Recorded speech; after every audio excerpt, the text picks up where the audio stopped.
السلام علیکم، امید ہے آپ سب خیریت سے ہوں گے۔ ویلکم بیک ٹو ہمارے یوٹیوب چینل قصہ اظہار۔ قصہ اظہار میں دوبارہ خوش آمدید۔ میں ہوں آپ کی ہوسٹ اطروبہ سماب، اور آج میں آپ کے لیے لائی ہوں ناول خمار جنون کرم اسم نال مہر کی ایپیسوڈ نمبر 65۔ ایپیسوڈ کو شروع کرنے سے پہلے ہمارے چینل کو کر لیں سبسکرائب، ویڈیو کو کر لیجیے گا لائک اور کلک کر لیجیے گا بیل آئیکن۔ یہ گائز تو ہم نے کل کے ایپیسوڈ میں بڑا کل کے ایپیسوڈ تو کچھ زیادہ سیڈ ہو گئی تھی کہ میرو اور ریستان کا ہو گیا ایکسیڈنٹ، یا ہوا ہے یا کسی نے کروایا ہے، اور ریستان اپنی میرو کو بچا پائے گا کہ نہیں، یہ سب جاننے کے لیے تو ہمیں ناول کو پڑھنا پڑے گا۔ تو اس کے لیے چلتے ہیں ناول کی طرف۔ وہ حویلی کے لاؤنج میں بیٹھی چاٹ کا باؤل ہاتھ میں لیے خوب انصاف کر رہی تھی۔ حشام صبح سے ہی نکلا ہوا تھا، جب سے ان کے بیچ کی دوریاں مٹی تھی۔ اس کا چہرہ ہر وقت گلاب کی مانند کھلتا رہتا تھا۔ حویلی میں موجود وہ 18 سالہ ملازمہ شنو اس پر خوب ہی فدا تھی۔ وہ اپنی ماں کے ہمراہ اکثر یہاں آتی تھی۔ فاریہ اپنی سرخ و سفید رنگت کے سنگ اس کو خوب ہی باتی تھی۔ بی بی جی، آپ تو بہت سونے یعنی خوبصورت ہو، دیکھنا آپ کا بچہ بھی آپ کا جیسا سونا ہی ہوگا، وہ معصومی سے پر لہجے میں بولی۔ اس کے لہجے میں ہلکی سی پنجابی کی آمیزش شامل تھی۔ شکریہ شہر بانو، اس کی تعریف پر گلابی گالوں سمیت بولی۔ وہ اسے ہمیشہ اس کے پورے نام سے پکارتی تھی۔ اسے اس کو شنو کہنا ہرگز پسند نہیں تھا۔ بی بی جی، ایک بات ہے، بچہ آپ پر ہی جانا چاہیے، سردار پر نہیں۔ آپ کتنی پیاری ہو، وہ چمکتی ہوئی آنکھوں سے اسے دیکھتی ہوئی بولی۔ تو کیا تمہارے کہنے کا مطلب ہے کہ حشام پیارے نہیں؟ وہ مصنوعی غصہ چہرے پر سجاتی ہوئی بولی۔ نہیں بی بی جی، میرا وہ مطلب نہیں تھا، سردار بھی پیارے ہے، مگر بی بی اگر ان پر چلا گیا تو ان کے جیسا ہی ہوگا، اکڑو اور کھڑوس، وہ ذرا سا جھکتے رازداری کے انداز میں بولی۔ اس کے انداز پر فاریہ کھلکھلاتی چلی گئی۔ ویسے بی بی جی، میری خواہش ہے آپ کی ایک ننھی سی گلابی پڑی ہو، کتنا مزہ آئے گا، ہے نا؟ فاریہ نے ہنستے ہوئے اس بات میں سر ہلایا۔ کیا بکواس کر رہی ہو، منہ سے اچھا اچھا نکال۔ سردار کی پہلی اولاد بیٹی ہو، یہ تو انہیں دعا دے رہی ہے۔ تو نہیں جانتی کہ سردار کا ہر انداز اپنے باپ جیسا ہے، اور بڑے سرکار بیٹیوں کو کچھ خاص پسند نہیں کرتے، شہر بانو کی ماں سے ٹوکتی ہوئی بولی۔ فاریہ کا چہرہ سنجیدہ ہو چکا تھا۔ کیسی بات کر رہی ہو، اور بچی کو بھی وہی سکھا رہی ہو؟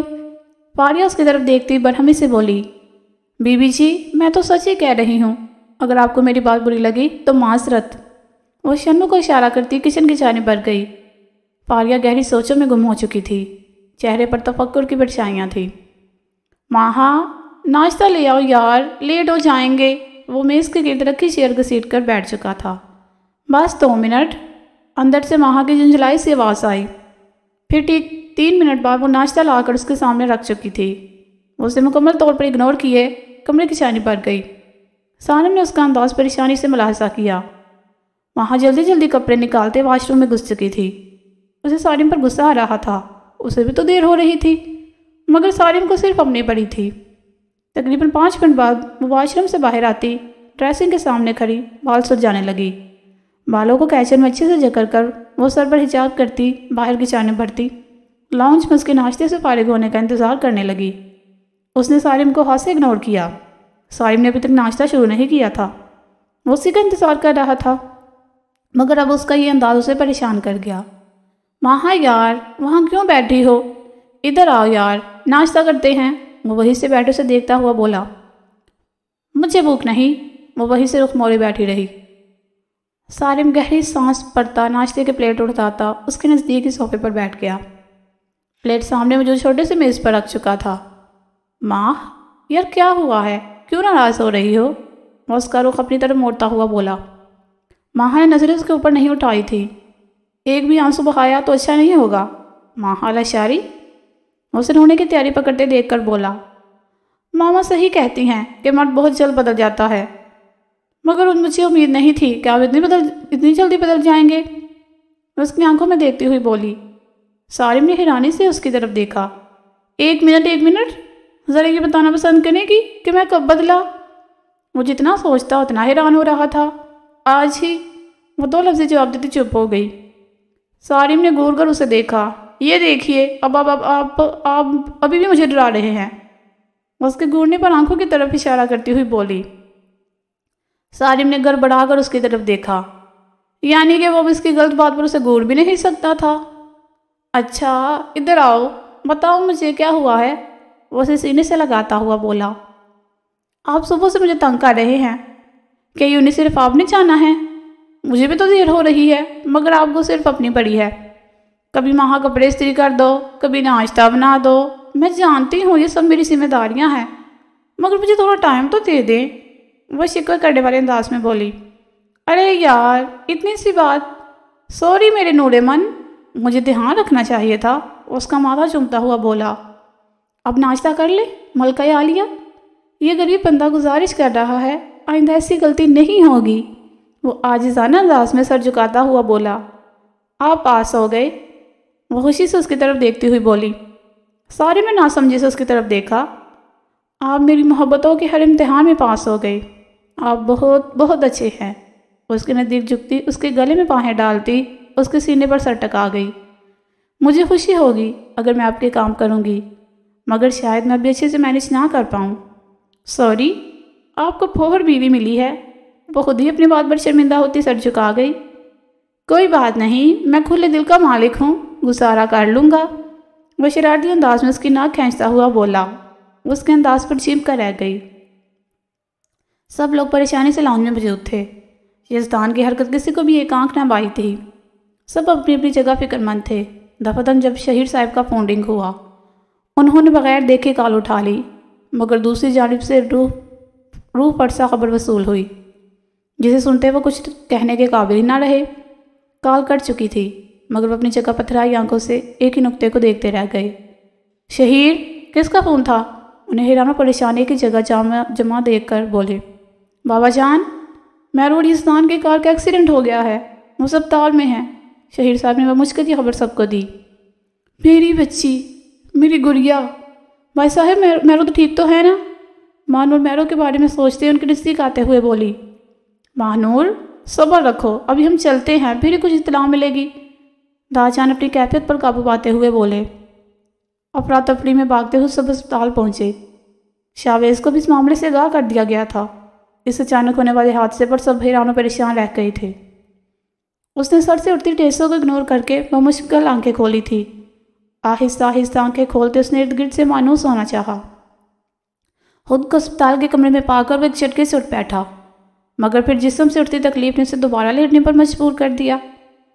آہستہ آہستہ حواس ٹھکانے آئے تو یکدم مہرو کی ٹینشن اس پر حملہ پر ہوئی۔ مہرو کا خون سے لت پت وجود آنکھوں کے سامنے گھوما تو وہ اپنی تکلیف بلائے اٹھ بیٹھا۔ بیڈ سے نیچے قدم اتارتے دروازے کی جانب رخ کیا۔ کمرے کے اندر آتے نرس نے اسے یوں باہر آتے دیکھ کر روکا۔ کیا کر رہے ہیں آپ کو بھی آرام کی ضرورت ہے، نرس اسے واپس اندر بھیجنے کے پر تولتے ہوئے بولی۔ میری وائف کہاں ہے؟ وہ ٹھیک تو ہے؟ وہ بے چینی سے باہر کی طرف دیکھ کر بولا۔ دیکھیے، آپ ابھی سب باتوں کو اگنور کر کے اپنی صحت پر توجہ دیں، وہ آسانی سے سمجھاتی ہوئی بولی۔ کیا بکواس کر رہی ہو؟ میری بیوی جانے کی حالت میں ہے اور آپ مجھے آرام کا مشورہ دے رہی ہیں؟ وہ غصے کی کیفیت میں دبا دبا چلا آیا تھا۔ آپ کی بیوی ICU میں ہے، ابھی ڈاکٹرز انہیں چیک کر رہے ہیں، اس کے انداز پر وہ تحمل سے سب بتاتی ہوئی بولی۔ یزدان اسے وہی چھوڑتا ICU میں بھاگا تھا۔ ICU کے دروازے پر کھڑے ہو کر اس نے اندر جھانکا تھا، جہاں دروازے کے پار اس کی زندگی مشینوں سے جکڑی لیٹی تھی۔ اس کی آنکھیں خود بخود بھیگنے لگی۔ وہ کتنی تکلیف میں تھی، یہ بات اسے انگاروں پر گھسیٹ رہی تھی۔ وہ شدید تکلیف کے باعث وہی بیٹھتا چلا گیا۔ وہ شام کے 6 بجے سارے کام نپٹاتا حویلی واپس آیا تھا۔ سب کو سلام کرتے وہ کچھ دیر آرام کے گھر سے کمرے میں آ گیا تھا۔ ابھی وہ فریش سا واش روم سے نکلا تھا جب فاری اندر آئی۔ اس کے ہاتھ میں پانی کا گلاس تھا۔